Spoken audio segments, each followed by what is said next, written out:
Abalandeli beKaizer sacela uhulumeni ethathe iy'nyathelo ngoba asiphephile.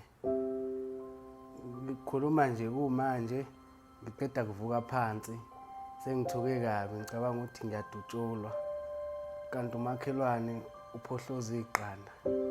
So asiphephile, siyacela ukuthi noma i-NIU ingenelele kule nto yethu, Baba Mkhwanazi.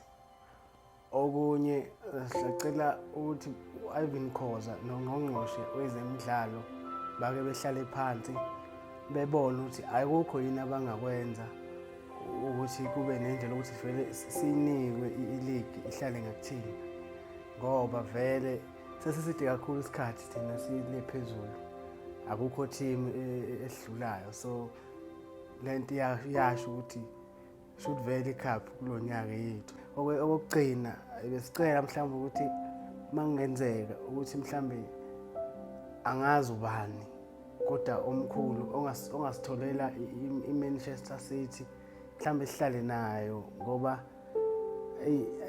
asinantanga manje sesiyabhoreka lento yokudlala namateam ala eMzansi ngoba siyawina. So sicela mhlawumbe uhulumeni mangathi kunendlela asithole iMan City noma vele sisusweke lana la e-PSL, mhlawumbe bathathe i-Manchester United le England izoba ngapha mase thina siyathathwa so challenge iMan City le phesheya.